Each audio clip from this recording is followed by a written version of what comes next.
Hulk episode 5। इस episode के शुरुआत में अजूद्रा को पता चलता है कि वर्मिलियो एक पोर्टल में फंसकर कहीं खो गई है, जिसे सुनकर ईस्ता अपने आप को संभालने की कोशिश कर रही थी। वहीं इस न्यूज को सुनकर अजूद्रा का हालत बहुत ज़्यादा खराब हो जाता है। उसी समय हम वर्मिलियो को देखते हैं, जो एक समुद्र के पास खड़े होकर कह रही थी कि उसने इसे बचपन में भी देखा है, इसलिए उसे लग रहा था कि ये दुनिया का आखिरी छोर है। तभी उस समुद्र का पानी उसके पैरों को छूकर जाता है, जिससे उसे पता चलता है कि वहाँ पर कोई भी टॉक्सिन्स नहीं है। जिसके बाद वो एक फल को खाते हुए सोच रही थी कि उसे एम्पायर लौटने में कितना समय लगेगा, क्योंकि उसे जितनी जल्दी हो सके वहाँ पर लौटना है। जिसके साथ ही वो इस बात से भी खुश थी कि वो एक ऐसी जगह पर पहुँची है जहाँ पर खाने पीने की चीज़ें मौजूद है। नहीं तो अगर वो किसी बंजर जगह पर होती तो उसका सरवाइव करना मुश्किल था। तभी वो कुछ अजीब सी आवाज़ों को सुनती है, जिससे उसे समझ में आ जाता है कि ये हल्क ही होगा। जिससे अब उसे पूरा विश्वास हो गया था कि वो जिस कपड़े पर सो रही थी वो हल्क का ही कपड़ा है। जिसे जब वो सूंघ कर देखती है तो उसे काफ़ी अच्छा स्मेल आता है, लेकिन वो उसे इग्नोर करते हुए हल्क को खोजते हुए हल्क के पास पहुंच जाती है, जहां वो ये देखकर शौक हो जाती है कि हल्क ने रहने के लिए एक अच्छा सा घर बना लिया था। जिसे वो देख ही रही थी कि तभी उसके सामने एक चिड़िया आ जाती है जो उससे बात कर रही थी, जिसे देखकर वो काफ़ी शौक थी। और जब वो उससे बात करने जाती है तभी वहाँ पर उसके पीछे हल्क भी पहुँच चुका था, जिसे वर्मिलियो अचानक देखकर डर के नीचे गिर जाती है। जिसके बाद वर्मिलियो सोच रही थी कि हल्क अब उनका दुश्मन बन चुका है, तो क्या वो उससे वहीं पर फाइट करने वाली है। लेकिन इसी बीच वो चिड़िया हल्क को कह रही थी कि उसने अपने घर को कंप्लीट कर लिया है। जिसे सुनकर वर्मिलियो हल्क से पूछ रही थी कि वो यहाँ पर घर क्यों बना रहा है, जिस पर हल्क का कहना था कि वो ऐसे बाहर नहीं रुक सकते क्योंकि कभी भी बारिश हो सकती है। तो वर्मिलियो उससे पूछ रही थी कि वो वहाँ पर कब तक रुकने का प्लान कर रहा है, जिस पर हल्क का कहना था कि ये तो उसे भी नहीं पता, लेकिन जब तक वो यहाँ से निकलने का रास्ता नहीं ढूंढ लेते तब तक उन्हें इस आइलैंड पर ही रहना होगा। जिसे सुनकर वर्मिलियो शॉक हो गई थी कि वो दुनिया के छोर पर नहीं बल्कि एक आइलैंड पर हैं, इसलिए वो हल्क से दोबारा कंफर्म करना चाह रही थी। जिस पर हल्क का कहना था कि उसने उस आइलैंड का पूरा एक चक्कर लगाया है, तो उसे पूरा विश्वास है कि ये एक आइलैंड ही है। जिसके बाद वर्मिलियो सोच ही रही थी कि वो वहाँ से कैसे निकलेंगे। तभी वहाँ पर जोरों की बारिश होने लगती है, जिसे देखते हुए हल्क उस चिड़िया के साथ घर के अंदर जाने लगता है। लेकिन वर्मिलियो अभी भी अपने ख्यालों में ही खोई हुई थी, और जब हल्क उसे अंदर बुलाता है तो वो बिल्कुल भी अंदर नहीं जाना चाह रही थी। जिसे देखकर हल्क उसे उठाकर घर के अंदर ले जाने लगता है, जिससे वर्मिलियो गुस्सा होकर उस पर हमला करने वाली थी। लेकिन जब तक वो उस पर हमला कर पाती तब तक वो उसके घर के अंदर पहुंच चुके थे, जहां पहुंचकर वर्मिलियो हल्क को डांटने लगती है।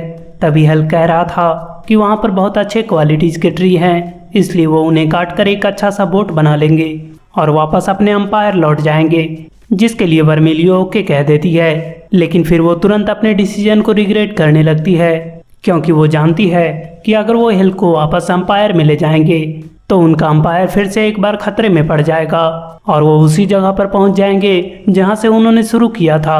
इसी बीच बारिश बंद हो जाती है, जिसे देखने के लिए हल्क और वो चिड़िया बाहर जाते हैं।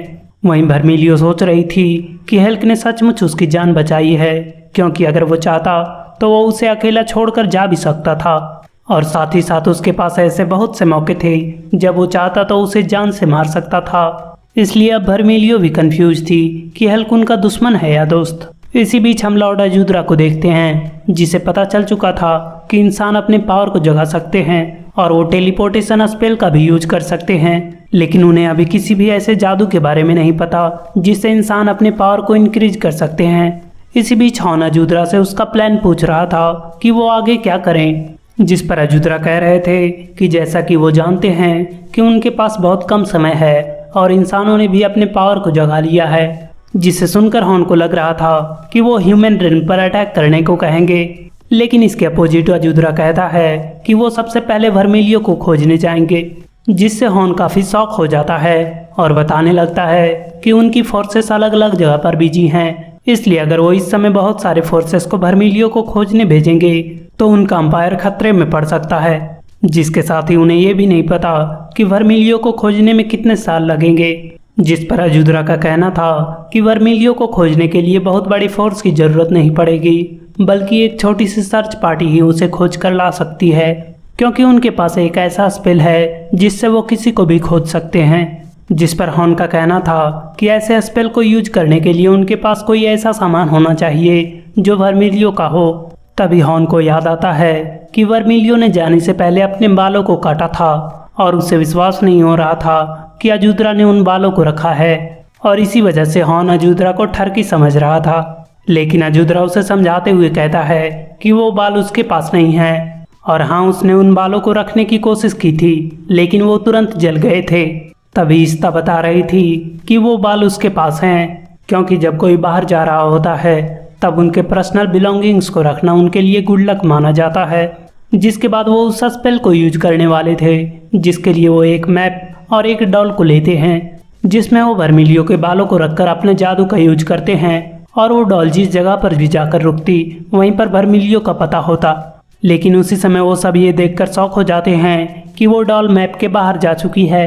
जिसके बाद इस्ता आस्था से बात कर रही थी, जिससे आस्था को भी पता चल गया था कि ह्यूमन्स ही विंग नाइट्स हैं, और इसी वजह से वहाँ पर इतने ज़्यादा विंग नाइट्स मौजूद थे। जिसके साथ ही वो इस बात को भी लेकर पॉजिटिव थी कि वर्मिलियो कभी ना कभी तो वापस लौटेगी, इसलिए वो उनके लिए इन्फॉर्मेशन इकट्ठा करती रहेगी। इसी बीच हम वर्मिलियो को फिशिंग करते हुए देखते हैं, जहाँ वो चिड़िया और हेल्क उसे मोटिवेट कर रहे थे कि वो जरूर से एक मछली को पकड़ लेगी। वहीं वर्मिलियो सोच रही थी कि फाइनल्स में हेल्क ने किसी भी विंग नाइट्स पर एक उंगली तक नहीं उठाई, और तो और जब हायूरा ने विंग नाइट्स के लीडर को मारना चाहा तब उसने उसे भी रोक लिया, जिसे वो चाहे किसी भी एंगल से देखें तो वो उनका दुश्मन ही नजर आता है। लेकिन फिर उसे ये समझ नहीं आ रहा था कि उसने उसकी जान क्यों बचाई, क्योंकि वो उसके काम की तो बिल्कुल भी नहीं हो सकती। और इन्हीं सब बातों को सोचकर वर्मिलियो बहुत ज़्यादा चिढ़ रही थी, जिसे वो चिड़िया शांत कराते हुए कह रही थी कि वो ज़रूर से एक मछली को पकड़ लेगी। जिसके बाद वो सोच रही थी कि क्या वो हेल्क से इस बारे में पूछ ले, लेकिन वो जानती है कि अगर हेल्क ने एक्सेप्ट कर लिया कि वो उनका दुश्मन है तो उन्हें वहीं पर फाइट करना पड़ जाएगा, जिसके साथ ही वो किसी भी हालत में हेल्क को नहीं हरा सकती, और तो और वो उसे हराने से पहले ही मारी जाएगी। जिसके बाद हेल्क उनके किंगडम में लौटकर पूरे किंगडम को खत्म कर सकता है। इसलिए उसे इस बारे में अजूद्रा को बताना होगा, जो उन सभी लाइट्स में से सबसे ताकतवर है, जिसे अगर प्लान करने का टाइम दिया जाए तो वो हेल्क को भी हरा सकता है। इसी बीच वो चिड़िया वर्मिलियो को बता रही थी कि उसके कांटे में एक मछली फंस चुकी है, जिसे देखते हुए वर्मिलियो उसे अपनी पूरी ताकत से खींचने लगती है। लेकिन ऐसा करते हुए उसका स्ट्रिंग ही टूट जाता है, और वो इस बात के लिए अफसोस करने लगती है कि उसे जल्दीबाजी नहीं करनी चाहिए थी। तभी हेल्क उसके पीछे से आकर समुद्र में जंप लगा देता है और अंदर जाकर किसी अजीब से जीव को उठाकर लेकर चला आता है, जिसे देखकर वर्मिलियो गुस्सा होते हुए कह रही थी कि वो एक मछली भी नहीं है। जिस पर हेल्क उसे बताता है कि वो उस जीव को समुद्र के सबसे निचली सतह से लेकर आया है।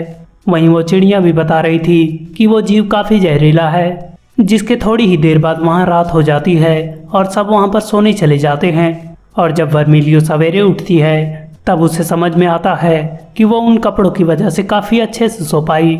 और फिर वो अपने ट्रैप को चेक करती है जिसे उसने सोने से पहले लगाया था। उसी समय उसके दरवाजे के बाहर कोई आ गया था, और जब वर्मिलियो गेट खोलती है तब वो एक मॉन्स्टर को देखती है जो उसके लिए नाश्ता लेकर आया था। लेकिन वो गौर कर रही थी कि उसने उसके नाश्ते को पहले से ही आधा आधा खा लिया था, जिसे देखते हुए वर्मिलियो उसे पूरा खाने को कह देती है। लेकिन जब वो जाने लगता है तब वर्मिलियो उसे पूछती है कि उसे किसने भेजा है, जिस पर वो बताता है कि उसे वहाँ के विलेज चीफ ने भेजा था। जिससे वर्मिलियो को समझ में आ गया था कि वहाँ एक गांव भी है जिससे हेल्क ने सारे सामानों को इकट्ठा किया था। इसलिए वर्मिलियो उस मॉन्स्टर के साथ उसके गांव को देखने जाती है, जहां वो अपने घर को दिखाने के लिए काफ़ी एक्साइटेड था। जिससे वर्मिलियो को लग रहा था कि वो सब उस चिड़िया की तरह ही हैं जो किसी भी स्ट्रेंजर से नफरत नहीं करते। लेकिन इसी बीच उस मॉन्स्टर के गांव के लोग निकल आते हैं और उसे बुरा भला कहने लगते हैं, जिससे वर्मिलियो को समझ में आ जाता है कि वो गलत सोच रही थी। और इसी बीच वहाँ पर वो चिड़िया भी आ गई थी, जो वर्मिलियो को बताती है कि हेल्क उनके लिए बोट बना रहा है। जिसे सुनते ही वर्मिलियो हेल्क की तरफ दौड़ने लगती है, जहां दौड़ते हुए वो सोच रही थी कि वो हेल्क को इतनी जल्दी वापस नहीं जाने दे सकती, और वो ये भी जानती है कि उसे बोट बनाने में ज़्यादा समय नहीं लगेगा। इसी बीच वो हेल्क के पास पहुंच चुकी थी, जहाँ वो हेल्क को ताकतवर ऑरा से घिरे हुए देखती है, जिसे देखकर उसे उसका पावर लेवल महसूस होता है। जिसके बाद ही हेल्क अपने कुल्हाड़ी से एक साथ 3 पेड़ों को काट देता है, लेकिन इतनी ज़्यादा ताकत यूज करने की वजह से उसका कुल्हाड़ी टूट जाता है, जिसे देखकर वर्मिलियो को लग रहा था कि वो अब बोट नहीं बना पाएगा। लेकिन हेल्क उन पेड़ों को अपने हाथों से ही काटने लगता है, जिससे वर्मिलियो गुस्सा होकर चिल्लाने लगती है, जिसे हेल्क नोटिस कर लेता है। तभी वहाँ पर वो चिड़ियाँ भी आ गई थी, जो चिड़ियों की साउंड निकालकर हेल्क को कंफ्यूज करना चाह रही थी। लेकिन तब तक हेल्क वहाँ पर पहुँच चुका था और उनसे पूछ रहा था कि वो वहाँ पर क्या कर रहे हैं। जिस पर वर्मिलियो कहती है कि उसने सुना कि वो बोट बना रहा है, इसलिए वो उससे पूछना चाह रही थी कि क्या उसे एम्पायर का डायरेक्शन पता है। जिस पर हेल्क कहता है कि उसे अभी तो नहीं पता, लेकिन वो जरूर खोज लेंगे। जिसे सुनकर वर्मिलियो थोड़ी राहत की सांस लेती है और सोचती है कि वो हेल्क को इतनी जल्दी एम्पायर में नहीं लौटने दे सकती। उसी समय वर्मिलियो कुछ रूइंस को नोटिस करती है, जिसके बारे में हेल्क बता रहा था कि वहाँ पर और भी है, जिससे उसे लगता है कि ये किसी समय में बहुत बड़ा किंगडम रहा होगा। इसलिए जब वो उस चिड़िया से इसके बारे में पूछते हैं, तब उसे भी उसके बारे में कुछ नहीं पता होता। इसी बीच हेल्क का बोट भी कंप्लीट हो चुका था, लेकिन वर्मिलियो को इस बार हेल्क का काम उतना अच्छा नहीं लगता। उसी समय वहाँ पर एक अजीब सा दिखने वाला क्रिएचर आता है, जो उन्हें अपने साथ चलने को कहता है। जिसके साथ ही ये एपिसोड यहीं पर खत्म होता है। तो मिलते हैं नेक्स्ट एपिसोड में। तब तक के लिए like, share, comment and subscribe to my channel. Thank you.